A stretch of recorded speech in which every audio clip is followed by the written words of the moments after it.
ಸಹೋದರ ಸಹೋದರಿಯರೇ, new hope ಟಿವಿಯ ಮುಖಾಂತರ ನಮ್ಮೆಲ್ಲರಿಗೂ ಇಂದು ಸಿಕ್ಕಿದ ಅವಕಾಶಕ್ಕಾಗಿ ನಾವು ದೇವರಿಗೆ ಋಣಿಗಳು. ಹೌದು, ಒಂದು ಗಂಭೀರ ಸಂಭಾಷಣೆಯಲ್ಲಿ ಎರಡು ಕೋಳಿಗಳು ಮಾತನಾಡ್ತಾ ಇರುವುದನ್ನು ಯಾರೋ ಕೇಳಿದ್ರಂತೆ. ಒಂದು ಕೋಳಿ ಇನ್ನೊಂದು ಕೋಳಿ ಹತ್ರ ಕೇಳ್ತಾ ಇತ್ತಂತೆ, ನೋಡಿ, ಕ್ರಿಸ್ಮಸ್ ಮತ್ತು ಈ ಹೊಸ ವರ್ಷದ ಈ ನಂತರ ಜೀವನ ಇದೆಯಾ ಎಂಬುದಾಗಿ. ಯೋಹಾನ 3:16 ಅತ್ಯುತ್ತಮವಾದ, ನಮ್ಮೆಲ್ಲರಿಗೂ ಎಲ್ಲರಿಗೂ ಅಚ್ಚುಮೆಚ್ಚಿನ ದೇವರ ವಾಕ್ಯ. ದೇವರು ಲೋಕದ ಮೇಲೆ ಎಷ್ಟೋ ಪ್ರೀತಿಯನ್ನಿಟ್ಟು ತನ್ನ ಒಬ್ಬನೇ ಮಗನನ್ನು ಕೊಟ್ಟನು, ಆತನನ್ನು ನಂಬುವ ಒಬ್ಬನಾದರೂ ನಾಶವಾಗದೆ ಎಲ್ಲರೂ ನಿತ್ಯ ಜೀವವನ್ನು ಪಡೆಯಬೇಕೆಂದು ಆತನನ್ನು ಕೊಟ್ಟನು. ಜೀವ, ಸಮೃದ್ಧಿಯಾದ ಜೀವ, ಅದನ್ನು ಕೊಡುವಂಥದ್ದೇ ಆತನ ಉದ್ದೇಶ. ಈ ಸಮಯದಲ್ಲಿ, ಈ ಋತುವಿನಲ್ಲಿ ಸಂಭ್ರಮಾಚರಣೆ ನಡೆಯುತ್ತಾ ಇರುತ್ತವೆ ಅಲ್ಲವೇ? ಎಲ್ರಿಗೂ ಗೊತ್ತುಂಟು. ಆದರೆ ಈ ಸಮಯದಲ್ಲಿ ಕೃತಜ್ಞತೆಯಿಂದ ಹಿಂದೆ ನೋಡುವಂಥದ್ದು, ಸಂಭ್ರಮಿಸುವಂಥದ್ದು ಅದು ಒಳ್ಳೆಯದೇ, ಅದರಲ್ಲಿ ಏನೂ ತಪ್ಪಿಲ್ಲ. ಮತ್ತು ಈ ಸಮಯದಲ್ಲಿ ನಮ್ಮೊಟ್ಟಿಗೆ ಸಹಕರಿಸಿದ ಎಲ್ರಿಗೂ ಗುರುತಿಸುವುದು ಅದು ಒಳ್ಳೆಯದೇ, ಅದರಲ್ಲೂ ಏನೂ ತಪ್ಪಿಲ್ಲ. ಆದರೆ ಸಂಭ್ರಮಾಚರಣೆಗಳ ಮಧ್ಯದಲ್ಲಿ ಒಂಟಿತನ ಇರುವಂಥ ಜನ ಇದ್ದಾರೆಯೇ? ಸಾಧ್ಯವೇ?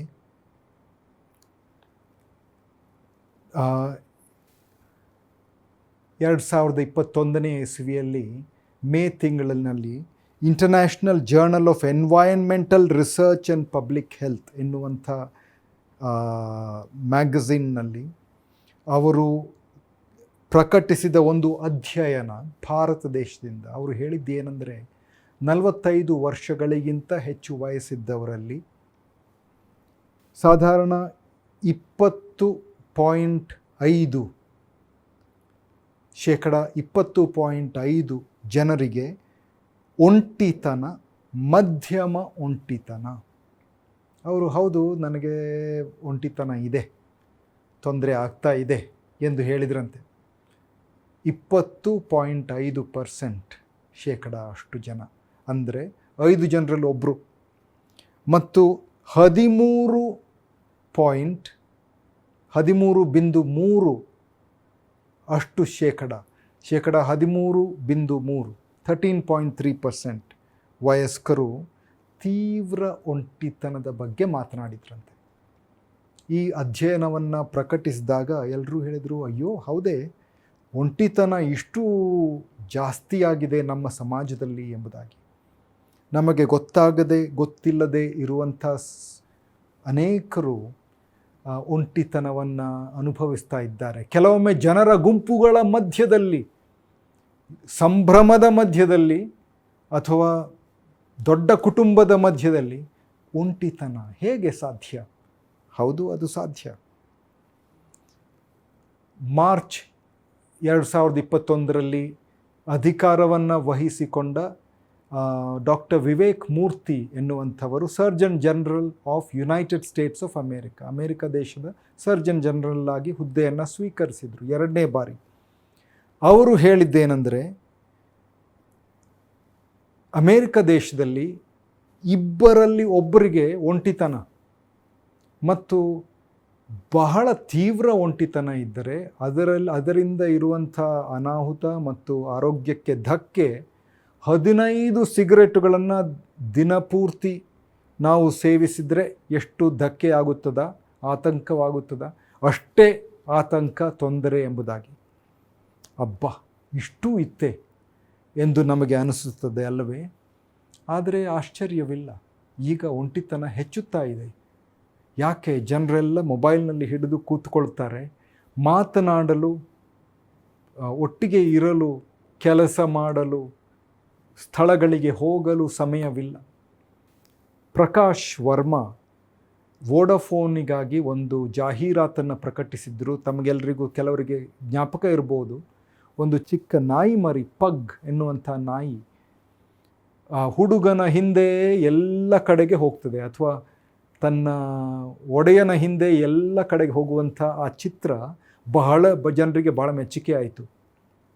ಯಾಕೆ?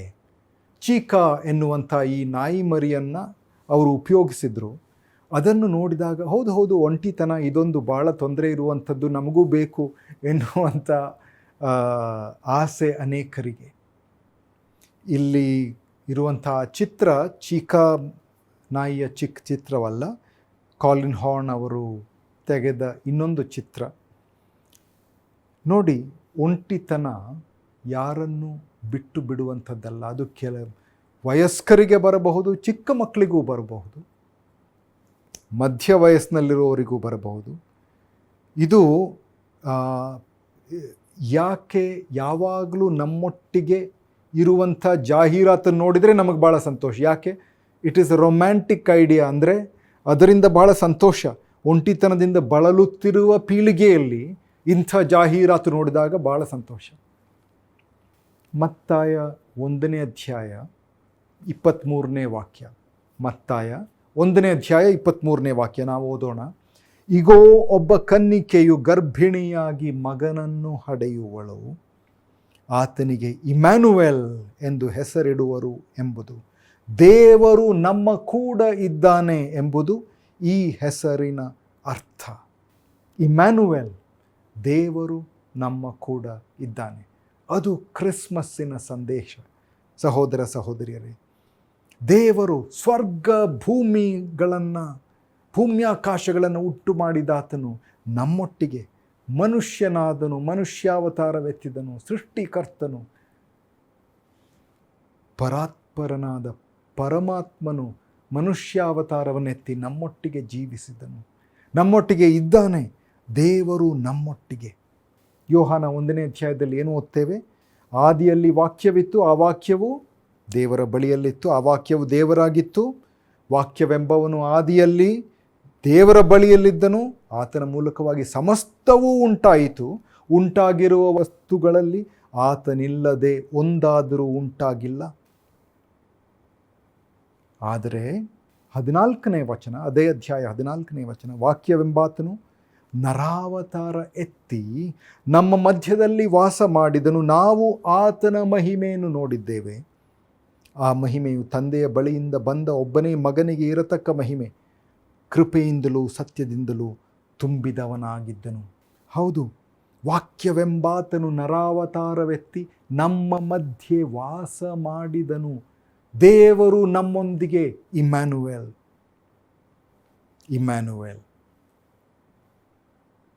1ನೇ ಅಧ್ಯಾಯ 29ನೇ ವಚನದಲ್ಲಿ ಯೋಹಾನ ಹೇಳುತ್ತಾನೆ, ಸ್ನಾನಿಕನಾದ ಯೋಹಾನ ಹೇಳುತ್ತಾನೆ, ಇಗೋ ಯಜ್ಞಕ್ಕೆ ದೇವರು ನೇಮಿಸಿದ ಕುರಿ. ಹೌದು, ಪಾಪ ಕ್ಷಮಾಪಣೆಗಾಗಿ, ನಿವಾರಣೆಗಾಗಿ, ಲೋಕಕ್ಕೆ ಪಾಪವನ್ನು ನಿವಾರಣೆ ಮಾಡುವಂಥವನು. ದೇವರು ನಮ್ಮೊಂದಿಗೆ, ದೇವರು ನಿಮ್ಮೊಂದಿಗೆ, ನಿನ್ನೊಂದಿಗೆ. ಸಹೋದರಿಯೇ, ಸಹೋದರನೇ, ಎಲ್ಲಿ ಇದ್ದರೂ, ಏನೇ ಭಾವಿಸ್ತಾ ಇದ್ದರೂ, ಇದು ನಿಜ. ದೇವರು ನಿಮ್ಮೊಂದಿಗೆ. ಮೊಟ್ಟ ಮೊದಲನೇದಾಗಿ ದೇವರು ನಮ್ಮೊಂದಿಗೆ ನಮ್ಮ ಕಣ್ಣೀರಿನಲ್ಲಿ. God with us in our tears. ದೇವರು ನಮ್ಮೊಂದಿಗೆ ನಮ್ಮ ಕಣ್ಣೀರಿನಲ್ಲಿ. ನೋಡಿ, ಕೀರ್ತನೆ 34ನೇ ಕೀರ್ತನೆ, ಇದನ್ನು ದಾವೀದನು ಬಹಳ ದುಃಖಿತನಾಗಿ ಕುಂದಿ ಹೋದ ಮನಸ್ಸಿನಲ್ಲಿರುವಾಗ, ಮನಸ್ಸೊಟ್ಟಿಗೆ ಇರುವಾಗ ಬರೆದಂಥದ್ದು. ಆತನು ಬರೆದ ಆ ಕೀರ್ತನೆ 34ನೇ ಕೀರ್ತನೆ 18ನೇ ವಚನ ಏನು ಹೇಳ್ತಾನೆ? ಮುರಿದ ಮನಸ್ಸುಳ್ಳವರಿಗೆ ಯೆಹೋವನು ನೆರವಾಗುತ್ತಾನೆ, ಕುಗ್ಗಿ ಹೋದವರನ್ನು ಉದ್ಧಾರ ಮಾಡುತ್ತಾನೆ. ಅಬಿಮೆಲೆಕ್ ಎನ್ನುವಂಥವನ ಮುಂದೆ ಏನೋ ಹುಚ್ಚನ ಹಾಗೆ ವರ್ತಿಸಲು ದಾವೀದ ಪ್ರಯತ್ನ ಮಾಡ್ತಾ ಇದ್ದ. ಅಬಿಮೆಲೆಕ್ ಹಿಡಿಯಬಾರದು ಎಂಬುದಾಗಿ ಸೌಲನ ಕಡೆಯಿಂದ ಓಡಿ ಹೋಗಿ ತನ್ನ ಜೀವವನ್ನು ಉಳಿಸಿಕೊಳ್ಳಲಿಕ್ಕೆ ಪ್ರಯತ್ನ ಪಡ್ತಾ ಇದ್ದ. ಎಲ್ಲ ಹೋಯಿತು ಎಂಬುದಾಗಿ ದುಃಖಿತನಾಗಿ ಇರಬೇಕಾದ ಸಮಯ. ಆದರೆ ಅವನು ಹೇಳುತ್ತಾನೆ, ಇಲ್ಲ, ಮುರಿದ ಮನಸ್ಸುಳ್ಳವರಿಗೆ ಯೆಹೋವನು ನೆರವಾಗುತ್ತಾನೆ. God in us, with us, in our tears. ಯೆಶಾಯನು ಬರೆದ ಪ್ರವಾದನೆಯ ಗ್ರಂಥ 42ನೇ ಅಧ್ಯಾಯ 3ನೇ ವಚನ. ಜಜ್ಜಿದ ದಂಟನ್ನು ಮುರಿದು ಹಾಕದೆ, ಕಳೆಗುಂದಿದ ದೀಪವನ್ನು ನಂದಿಸದೆ, ಸದ್ಧರ್ಮವನ್ನು ಪ್ರಚುರಪಡಿಸಿ ಸಿದ್ಧಿಗೆ ತರುವನು. ಹೌದು, ಇದು ಮೆಸ್ಸಿಯನ ಬಗ್ಗೆ ಪ್ರವಾದನೆ, ಇದು ಭವಿಷ್ಯವಾಣಿ. ಆದರೆ ಇದು ನಮಗೆ ನಾವು ಸ್ವೀಕರಿಸಬಹುದಾದಂತಹ ವಾಗ್ದಾನ. ಜಜ್ಜಿದ ದಂಟನ್ನು ಮುರಿಯೋದಿಲ್ಲ, ಕಳೆಗುಂದಿದ ದೀಪವನ್ನು ನಂದಿಸೋದಿಲ್ಲ. ಆತನ ಗುಣ ಅದೇ. ಹ್ಯಾನ, ಹನ್ನಳು ಏನು ಮಾಡಿದಳು? ನಿಮಗೆಲ್ರಿಗೂ, ಕೆಲವರಿಗೆ ಗೊತ್ತಿರ್ಬೋದು, ತನ್ನ ಆತ್ಮದಲ್ಲಿ ಹತ್ತಿಕ್ಕಲ್ಪಟ್ಟಳು. ಅಳಲು ಮಾತ್ರ ಸಾಧ್ಯವಾಯಿತು, ಮಾತುಗಳು ಬರ್ತಾ ಇರಲಿಲ್ಲ. ದೇವಾಲಯದಲ್ಲಿ ಕೂತು ಆಕೆ ಅಳುತ್ತಾ ಇದ್ದಳು. ಆಗ ಏಲಿ ಬಂದು ಹೇಳುತ್ತಾಳೆ, ನೋಡುತ್ತಾನೆ, ತುಟಿಗಳು ಮಾತ್ರ ಅಲ್ಲಾಡುತ್ತಿವೆ, ಏನೂ ಸ್ವರವೇ ಇಲ್ಲ. ಏನಮ್ಮ, ಕುಡ್ದಿದ್ದೀಯಾ, ಅಮಲೇರಿದೆಯಾ ಎಂದು ಕೇಳಿದಾಗ ಹನ್ನಳು ಏನು ಹೇಳ್ತಾಳೆ? 1 ಸಮುವೇಲ 1ನೇ ಅಧ್ಯಾಯ 16ನೇ ವಚನ. ನಿನ್ನ ದಾಸಿಯಾದ ನನ್ನನ್ನು ಅಯೋಗ್ಯಳೆಂದು ನೆನೆಸಬೇಡ, ಈವರೆಗೆ ನನ್ನ ಹೆಚ್ಚಾದ ಚಿಂತೆಯನ್ನು, ವ್ಯಥೆಯನ್ನು ಅರಿಕೆ ಮಾಡಿಕೊಳ್ತಾ ಇದ್ದೇನೆ ಎಂದು ಹೇಳಿದಳು. ಆಗ ಏನು ಹೇಳ್ತಾರೆ ಏಲಿ? ಅವರಿಗೆ ದೇವರ ಪ್ರೇರೇಪಣೆಯಿಂದ ಆತನು ಹೇಳುತ್ತಾನೆ, ನೀನು ಭಯಪಡಬೇಡ, ನಿನ್ನ ಬೇಡಿಕೆ ಅದನ್ನು ದೇವರು ಈಡೇರಿಸುತ್ತಾನೆ ಎಂಬುದಾಗಿ ಹೇಳಿದಾಗ 18ನೇ ವಚನದಲ್ಲಿ, ನಿನ್ನ ದಾಸಿಯ ಮೇಲೆ ಕಟಾಕ್ಷವಿರಲಿ ಎಂದು ಹೇಳಿ ಹೊರಟು ಹೋಗಿ ಊಟ ಮಾಡಿದಳು. ಆಮೇಲೆ ಆಕೆಯ ಮೋರೆಯಲ್ಲಿ ಅಥವಾ ಮುಖದಲ್ಲಿ ದುಃಖವು ಕಾಣಲಿಲ್ಲ. ಎಷ್ಟು ಉತ್ತಮವಾದ ಸಂಗತಿ. ಹೌದು ಸಹೋದರ ಸಹೋದರಿಯರೇ, Emmanuel, God with us in our tears, ಇದು ರೂಪಾಂತರವಾಗಿತ್ತು. ಯಾಕೆ? ಸರ್ವಶಕ್ತನ ಸಾನ್ನಿಧ್ಯ, ಉಪಸ್ಥಿತಿ ಅದರ ಅರ್ಥವಾಯಿತು. ಈ ಸಮಯದಲ್ಲಿ ಸಹೋದರ ಸಹೋದರಿಯರೇ, ಇದು ನಮಗೆ ಬೇಕಾದ ಆ ಸಂದೇಶ. ನಮ್ಮ ಕಣ್ಣೀರಿನಲ್ಲಿ ಆತನು ನಮ್ಮೊಟ್ಟಿಗೆ, ಆತನ ಉಪಸ್ಥಿತಿ, ಸಾನ್ನಿಧ್ಯ. ಆದ್ದರಿಂದ ನಮ್ಮ ಮುಖ ಕುಸಿದಿರುವ ಅಗತ್ಯತೆಯೇ ಇಲ್ಲ. ಸ್ವಾಮಿ, ನಿನ್ನ ವಾಗ್ದಾನ, ಅದನ್ನು ಹಿಡಿದುಕೊಳ್ಳುತ್ತೇನೆ. Emmanuel, God with us in our fears. ನಮ್ಮ ಭಯದಲ್ಲಿ ಆತನು ನಮ್ಮೊಟ್ಟಿಗೆ. 23ನೇ ಕೀರ್ತನೆ 4ನೇ ವಚನ ನಮ್ಮೆಲ್ಲರಿಗೂ ಚಿರಪರಿಚಿತ. ನಾನು ಕಾರ್ಗತ್ತಲಿನ ಕಣಿವೆಯಲ್ಲಿ ನಡೆಯುವಾಗಲೂ ನೀನು ಹತ್ತಿರವಿರೋದ್ರಿಂದ ಕೇಡಿಗೆ ಹೆದರೆನು. ನಿನ್ನ ದೊಣ್ಣೆಯು ನಿನ್ನ ಕೋಲು ನನಗೆ ಧೈರ್ಯ ಕೊಡುತ್ತವೆ. ಆಮೇನ್. ಎಲ್ಲಿದ್ದರೂ ನಾವು ಹೌದು ಸ್ವಾಮಿ ಎಂದು ಹೇಳೋಣ. ನೀನು ಧೈರ್ಯ ಕೊಡ್ತಾ ಇದ್ದಿ. ಯಾಕೆ? ಯೆಹೋವನು ನನಗೆ ಕುರುಬನು. ಯಾಕೆ? Immanuel, God with us. ಯಾಕೆ? ಆತನು ನಮ್ಮೊಟ್ಟಿಗೆ. ನಮ್ಮ ಭಯಗಳಲ್ಲಿ, ಭಯದ ನಡುವೆ ಭಯವನ್ನು ನೀಗಿಸಲು ಆತನು ನಮ್ಮೊಟ್ಟಿಗೆ. ಧರ್ಮೋಪದೇಶ ಕಾಂಡ 31ನೇ ಅಧ್ಯಾಯ 6ನೇ ವಚನ. ನೀವು ಶೂರರಾಗಿ ಧೈರ್ಯದಿಂದಿರ್ರಿ, ಅವರಿಗೆ ಅಂಜಬೇಡ್ರಿ, ಕಳವಳ ಪಡಬೇಡ್ರಿ. ನಿಮ್ಮ ದೇವರಾದ ಯೆಹೋವನೇ ನಿಮ್ಮ ಸಂಗಡ ಇರುತ್ತಾನಲ್ಲವೇ. ಆತನು ನಿಮ್ಮನ್ನು ಕೈ ಬಿಡುವುದಿಲ್ಲ, ಅಪಜಯಕ್ಕೆ ಗುರಿಪಡಿಸುವುದಿಲ್ಲ ಎಂದು ಹೇಳಿದನು. ನೋಡಿ, ಧರ್ಮೋಪದೇಶ ಕಾಂಡದಲ್ಲಿ ಈ ಇಸ್ರಾಯೇಲ್ ಜನಾಂಗ ಯುದ್ಧಕ್ಕೆ ಹೋಗ್ತಾ ಇದೆ, ಅದನ್ನು ಮುನ್ನಡೆಸ್ತಾ ಇದ್ದಾರೆ. ದೇವರ ಮನುಷ್ಯನಾದ ಮೋಶೆ, ಆತನು ಇವರೊಟ್ಟಿಗೆ ಮಾತನಾಡ್ತಾ ಇದ್ದಾನೆ. ಏನು ಹೇಳ್ತಾ ಇದ್ದಾನೆ? ನೀವು ಒಬ್ಬಂಟಿಗರಾಗಿರೋದಿಲ್ಲ, ಯೆಹೋವನು ದೇವರು ನಿಮ್ಮೊಟ್ಟಿಗೆ ಇದ್ದಾನೆ. ನೀವು ಒಬ್ಬ ವ್ಯಕ್ತಿಗೂ ಭಯಪಡಬೇಡ್ರಿ. ಭಯಕ್ಕೆ ಕಾರಣ ಇದ್ದಾಗ ನಾವು ಹೇಳ್ಬೋದು ಭಯಪಡಬೇಡ್ರಿ ಎಂಬುದಾಗಿ, ಅಲ್ಲವೇ? ಚಿಕ್ಕ ಮಕ್ಕಳು ಆಟ ಆಡ್ತಾ ಇರುವಾಗ ಹೋಗಿ ಭಯಪಡಬೇಡ್ರಿ ಅಂತ ಹೇಳಿದರೆ ಏನು ಹೇಳ್ತಾರೆ? ಅವರು ನೋಡಿ, ಏನಪ್ಪ ನಮಗೇನು ಭಯ ಇಲ್ಲ ಎಂಬುದಾಗಿ. ಆದರೆ ಭಯದಿಂದ ಕೂತಿದ್ದವರ ಹತ್ತಿರ ಅಥವಾ ಯುದ್ಧಕ್ಕೆ ಹೋಗುವವರ ಹತ್ತಿರ ಹೋಗಿ ಭಯಪಡಬೇಡ್ರಿ, ದೇವರು ನಿಮ್ಮೊಟ್ಟಿಗೆ ಎಂದು ಹೇಳಿದಾಗ ಅದಕ್ಕೆ ಅರ್ಥವಿದೆ. ನಮಗೆ ಕೆಲವೊಮ್ಮೆ ನಾವು ಭಯಗಳನ್ನು ಮರೆಯುತ್ತೇವೆ, ಅನೇಕ ಸಾರಿ ಭಯಗಳನ್ನು ಎದುರಿಸುತ್ತೇವೆ. ಅಯ್ಯೋ ನನ್ನಿಂದ ಸಾಧ್ಯವಿಲ್ಲ ಎಂಬುದಾಗಿ ಹೇಳುವಂಥ ಸನ್ನಿವೇಶ. ಆಗ ಇದನ್ನು ನೆನೆಸಬೇಕು, ಇಮ್ಯಾನ್ಯುಯಲ್, ದೇವರ ಸಾನ್ನಿಧ್ಯ, ದೇವರು ನಮ್ಮೊಟ್ಟಿಗೆ, ದೇವರು ನಮ್ಮೊಟ್ಟಿಗೆ. ಪರೀಕ್ಷೆ ಬರೆಯುವ ಸಮಯದಲ್ಲಿ ದೇವರು ನಮ್ಮೊಟ್ಟಿಗೆ. ನಮಗೆ ಗೊತ್ತಿಲ್ಲದ ಸಂದರ್ಭಗಳನ್ನು ಎದುರಿಸುವ ಸಮಯದಲ್ಲಿ ದೇವರು ನಮ್ಮೊಟ್ಟಿಗೆ. ಕೌಟುಂಬಿಕ ಸಮಸ್ಯೆಗಳ, ಹಣಕಾಸಿನ ಸಮಸ್ಯೆಗಳ ಅಥವಾ ನಮ್ಮ ಆರೋಗ್ಯದ ಸಮಸ್ಯೆಗಳ ಅದನ್ನು ಎದುರಿಸುವಾಗ, ಅಥವಾ ನಾವು ದೊಡ್ಡ ಸಮಸ್ಯೆಗಳನ್ನು ಚಿಕ್ಕ ಪುಟ್ಟ ಸಮಸ್ಯೆಗಳನ್ನು ಎದುರಿಸುವಾಗ ದೇವರು ನಮ್ಮೊಟ್ಟಿಗೆ. ನಮ್ಮ ಭಯದಲ್ಲೂ ಆತನು ನಮ್ಮೊಟ್ಟಿಗೆ. God with us, Immanuel. 97 ವರ್ಷಗಳ ಹಿಂದೆ ಡಿಸೆಂಬರ್ 17ನೇ ತಾರೀಖು 1927ನೇ ಇಸವಿ, ಆಗ ಕ್ರಿಸ್ಮಸ್ ಹತ್ತಿರವಾಗ್ತಾ ಇತ್ತು.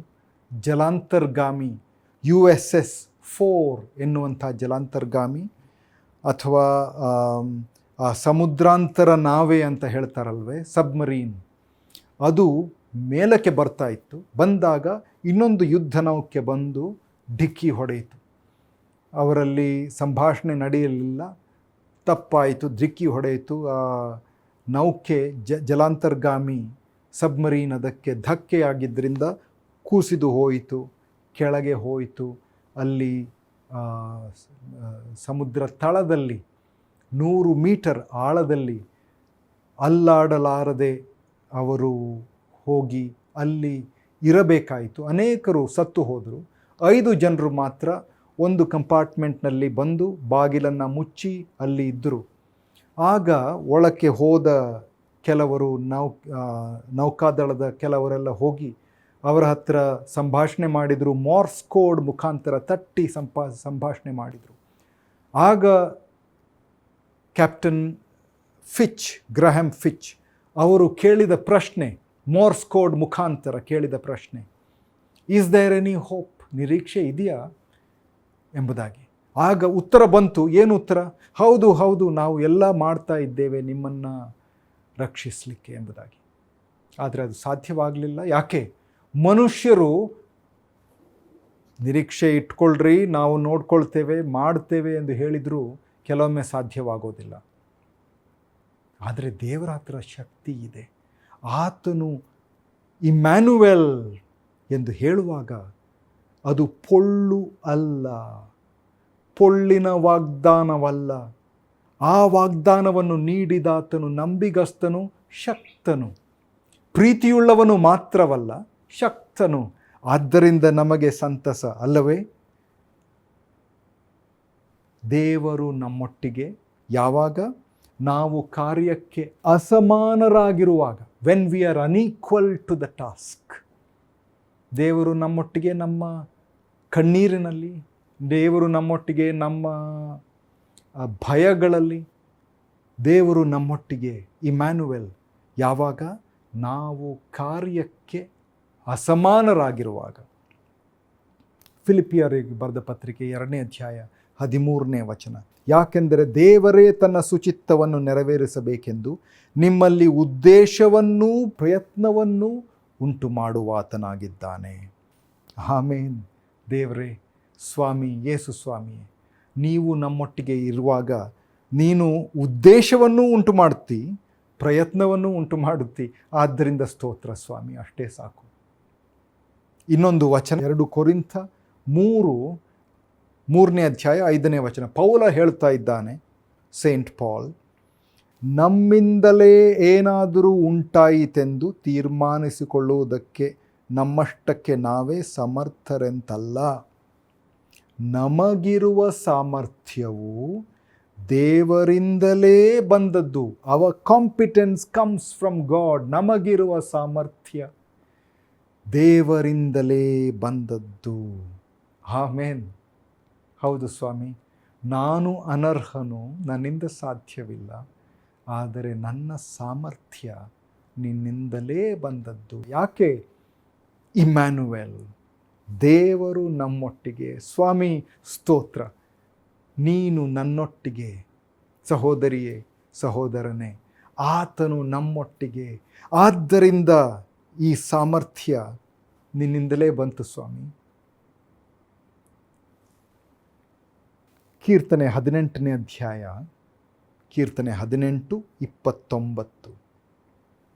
ನಿನ್ನ ಬಲದಿಂದ ದಂಡಿನ ಮೇಲೆ ಬೀಳುವೆನು, ನನ್ನ ದೇವರ ಸಹಾಯದಿಂದ ಪ್ರಾಕಾರವನ್ನು ಹಾರುವೆನು. ಓಹೋ, I can dance against a troupe, with my god I can scale a wall. ನನ್ನ ಸಾಮರ್ಥ್ಯ, ಶಕ್ತಿ ಅದೆಲ್ಲವೂ ಆತನಿಂದ, ಕರ್ತನಿಂದ, ದೇವರಿಂದ, ಆತನ ಸಾನ್ನಿಧ್ಯದಿಂದ. ಹೌದು ಸ್ವಾಮಿ.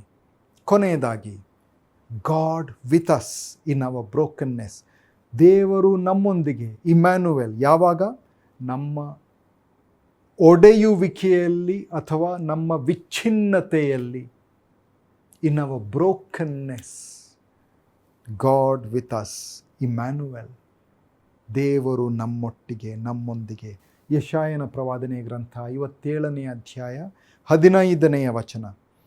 ಸದಮಲ ನೆನೆಸಿಕೊಂಡು ಶಾಶ್ವತ ಲೋಕದಲ್ಲಿ ನಿತ್ಯವಾಸಿಯಾದ ಮಹೋನ್ನತನು ಹೀಗೆನ್ನುತ್ತಾನೆ, ಉನ್ನತ ಲೋಕವೆಂಬ ಪವಿತ್ರಾಲಯದಲ್ಲಿ ವಾಸಿಸುವ ನಾನು ಜಜ್ಜಿ ಹೋದ ದೀನ ಮನದೊಂದಿಗೆ ಇದ್ದುಕೊಂಡು ದೀನನ ಆತ್ಮವನ್ನು, ಜಜ್ಜಿ ಹೋದ ಮನಸ್ಸನ್ನು ಉಜ್ಜೀವಿಸುವವನಾಗಿದ್ದೇನೆ.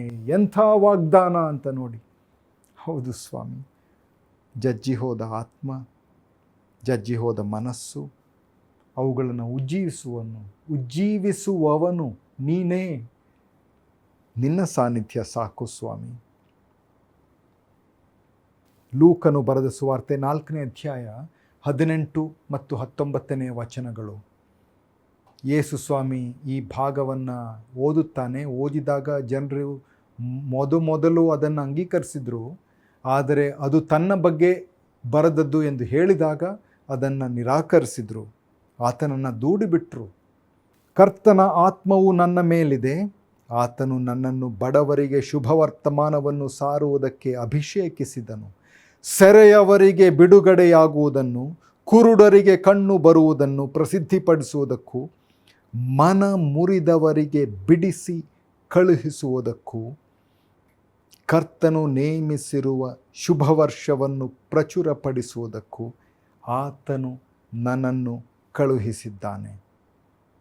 ಮನ ಮುರಿದವರನ್ನು ಬಿಡಿಸಿ ಕಳುಹಿಸುವುದಕ್ಕೂ. ಓ ಸ್ವಾಮಿ, ಎಷ್ಟು ಸಂತಸದ ಸಂಗತಿ!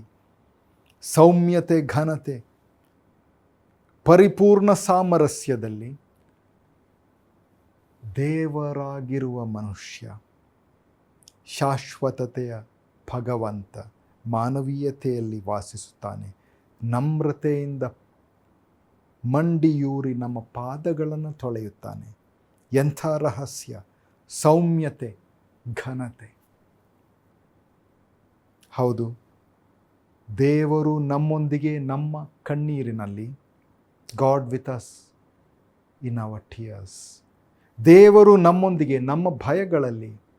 God with us in our fears. ದೇವರು ನಮ್ಮೊಂದಿಗೆ ನಾವು ಕಾರ್ಯಕ್ಕೆ ಅಸಮಾನರಾಗಿರುವಾಗ. God with us when we are unequal to the task. ದೇವರು ನಮ್ಮೊಂದಿಗೆ ನಮ್ಮ ಒಡೆಯುವಿಕೆಯಲ್ಲಿ, ವಿಚ್ಛಿನ್ನತೆಯಲ್ಲಿ. God with us even in our brokenness. ಪ್ರಾರ್ಥನೆ ಮಾಡೋಣವೇ? ಯೇಸು ಸ್ವಾಮಿಯೇ, ಕೊಂಡಾಡುವಿಕೆಯ ಸಮಯದಲ್ಲಿ ನೀನು ನಮ್ಮೊಟ್ಟಿಗೆ ಎನ್ನುವಂಥ ಸಂದೇಶಕ್ಕಾಗಿ ನಿನಗೆ ಸ್ತೋತ್ರ. ಅದು ನಿನ್ನ ವಾಕ್ಯ ಹೇಳುವಂಥ ಸಂಗತಿ. ನಿನ್ನ ಸಾನ್ನಿಧ್ಯ, ನಿನ್ನ ಸನ್ನಿಧಾನ, ನಿನ್ನ ಸನ್ನಿಧಿ, ಅದನ್ನು ನೀನು ದಯಪಾಲಿಸಿದ್ದಿ. ಅದಕ್ಕಾಗಿ ಸ್ತೋತ್ರ. ನೀನು ನಮ್ಮೊಟ್ಟಿಗೆ. ಆದ್ದರಿಂದ ಸ್ತೋತ್ರ ಸ್ವಾಮಿ. ನಿನ್ನ ಪಾದಗಳನ್ನು ಹಿಡಿದುಕೊಳ್ತೇವೆ. ನಿನ್ನ ಸಾನ್ನಿಧ್ಯವೇ ಸಾಕು, ಬೇರೇನೂ ಬೇಡ. ಈ ಸಮಯದಲ್ಲಿ ನಿನ್ನ ಆಶೀರ್ವಾದ ನಮ್ಮ ಮೇಲಿರಲಿ. ಯೇಸು ಸ್ವಾಮಿಯ ಮುದ್ದು ಹೆಸರಿನಲ್ಲಿ ಬೇಡಿದ್ದೇವೆ.